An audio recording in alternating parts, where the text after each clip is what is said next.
Baik, teman-teman semua, topik kali ini di video saya yaitu saya akan menjelaskan kembali part lain dari pertanyaan saat sidang skripsi yang tentunya bikin deg-degan kamu saat sidang skripsi.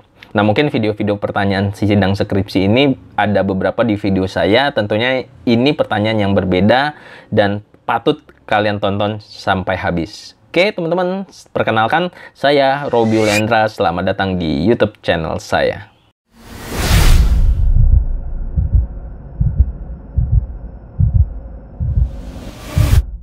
Oke, teman-teman semua, kali ini kita kasih kisi-kisi lagi di video ini pertanyaan-pertanyaan tentang sidang skripsi. Tentunya pertanyaan-pertanyaan ini ada yang bentuknya memang teknis mengenai isi skripsi kamu, ada juga yang merupakan hal non-teknis yang kadang kita tidak prediksi pertanyaan ini akan muncul dari Dewan Penguji. Nah, langsung kita bahas saja teman-teman semua. Yang pertama adalah pertanyaannya, apakah skripsi kamu ini sesuai dengan jurusan ataupun program studi kamu? Nah, ini ada salah satu juga subscriber saya di YouTube channel bertanya seperti ini, apakah skripsi kita harus sama dengan jurusan? Jawabannya iya. Jadi itu patut diperhatikan lagi teman-teman, ketika Anda mengajukan judul skripsi itu harus sesuai dengan jurusan ataupun keilmuan ataupun program studi yang kamu ambil di kampus. Jika kalian jurusan informatika ataupun sistem informasi, Anda harus mengambil judul yang terkait dengan kedua program studi tersebut. Kalau misalnya Anda di program studi manajemen, ya tentunya kalian harus sesuaikan dengan jurusan manajemen. Makanya penting memahami jurusan saya ini lebih belajar kemana ya. Harusnya saat skripsi kalian udah tahu itu. Tetapi beberapa mahasiswa masih bingung. Skripsinya lihat di internet, oh judulnya kayaknya oke, padahal itu judulnya manajemen. Kalian ajukan judulnya, bahkan sampai lolos sidang skripsi, saya rasa itu aneh. Nah, itu mungkin tidak ada diskusi dengan dosen pembimbing. Jadi, pertanyaan itu mungkin saja keluar saat kalian sidang skripsi. Kemudian yang kedua, yang menjadi pertanyaan yang penting juga saat sidang skripsi adalah alasan kamu mengambil teori-teori yang kamu gunakan pada skripsi tersebut. Jadi, sebenarnya kan kalau teori itu saya cari berdasarkan judul skripsi saya, udah saya masukin. Nah, kebayang nggak kalian ketika kalian masukkan si teori tersebut, diminta alasannya apa mengambil teori tersebut. Nah, kalian harus persiapkan jawaban-jawaban yang minimal ilmiah. Bukan minimal ya, harus ilmiah dan berargumentasi baik. Yang pertama, mungkin saya menggunakan teori si A ini adalah karena teori ini terbaru, Pak. Kemudian teori ini belum banyak dieksplor, diimprove oleh peneliti-peneliti sebelumnya. Itu adalah salah satu contoh jawaban yang dirasa cukup untuk menjelaskan tentang alasan mengapa kamu mengambil teori pada skripsi kamu. Kemudian yang selanjutnya adalah apa masalah dari skripsi kamu. Jadi sekali lagi, permasalahan dalam pengerjaan skripsi itu sangat penting. Jadi kalian harus tahu problemnya apa. Jangan hanya mengerjakan skripsi, tapi kalian nggak tahu nih masalah di skripsi kamu apa.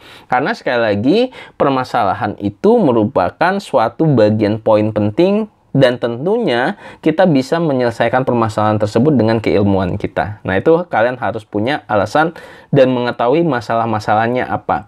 Sekali lagi, yang akan timbul adalah masalah penelitian, bukan masalah dari si peneliti tersebut.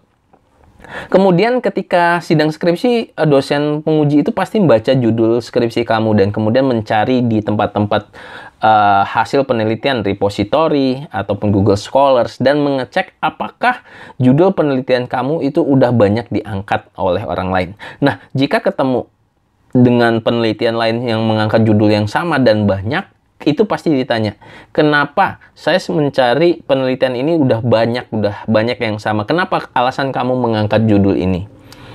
Nah, sekali lagi jawablah dengan ilmiah. Tentunya kalian jawaban ini harus sudah persiapkan saat kalian memulai bab 1. Memang Pak, misalnya jawabannya seperti ini. Memang Pak, sudah banyak, tetapi ada perbedaan-perbedaan antara penelitian terdahulu dengan penelitian yang saya lakukan. Di bab 2, saya sudah masukkan perbedaan-perbedaan tersebut sehingga saya pede nih untuk mengangkat judul ini. Nah, ini salah satu contoh jawaban ketika Anda ditanya hal tersebut. Kemudian yang paling penting juga setelah selesai sesi tanya jawab, ada pertanyaan yang menarik dari dosen penguji, yaitu apakah skripsi kamu layak kami luluskan? Nah, itu jadi membingungkan juga. Tentunya kalian bisa mengukur diri kalian, kapasitas kalian sama skripsi yang kalian kerjakan. Kalau misalnya kalian terlalu pede padahal skripsinya dibuatin orang, joki, ini wajib lulus, Pak. Itu enggak juga. Jadi kalian harus bisa mengukur ketika ada dosen penguji ditanya seperti itu. Caranya gimana? Ya, saya memahami, Pak, di skripsi saya ini banyak kekurangan, banyak hal-hal yang masih salah. Tetapi dengan proses pengerjaan skripsi yang begitu lama, dengan niat saya mengerjakan skripsi, dengan proses pembelajaran pada skripsi ini, saya meyakini bahwa skripsi saya layak untuk lulus. Gitu. Nah, itu bisa menjadi sebagai jawaban untuk pertanyaan tersebut. Selanjutnya, pertanyaan yang penting juga, apa alasan Anda sehingga dosen penguji wajib meluluskan Anda? Nah, tentunya kalau tadi bagian isi konten skripsi, nah ini sekarang jawaban dari pribadi kamu. Tentunya skripsi ini menjadi ajang, sidang skripsi ini menjadi ajang untuk untuk bertukar pikiran juga dengan dosen penguji yang ada di dalam ruang sidang. Nah, tentunya kalian bisa menjawab apa alasan kamu untuk meluluskan dosen penguji untuk meluluskan kamu. Ya, tentunya waktu yang sudah saya keluarkan, biaya yang saya sudah keluarkan, kemudian proses pengerjaan skripsi yang memang serius saya kerjakan. Saya rasa memang saya memiliki hak untuk lulus gitu, atau hal-hal yang terkait dengan diri Anda bisa ceritakan. Sekali lagi, setiap alasan itu bisa diukur. Jadi jangan ngarang, jangan asal ngomong aja. Yang penting kalian bisa ukur, kalian bisa persiapkan. Nah, nasihat saya, kerjakanlah skripsi itu dengan baik. Kemudian kolaborasi dengan dosen penguji, dan hindari joki skripsi. Karena sekali lagi YouTube channel ini tentang pembahasan tentang skripsi ini untuk menghindari para mahasiswa untuk joki skripsi. Walaupun pasti saya dibenci sama si joki-joki skripsi yang ada di luar sana. Mungkin itu aja teman-teman. Terima kasih buat teman-teman yang support terus di YouTube channel saya. Kita ketemu lagi di video-video lainnya yang bermanfaat tentunya. Jangan lupa dukung terus, follow Instagram kami juga di @robilendra dan juga @skripsimahasiswa. Kita ketemu lagi di session-session selanjutnya. Saya tutup. Assalamualaikum warahmatullahi wabarakatuh.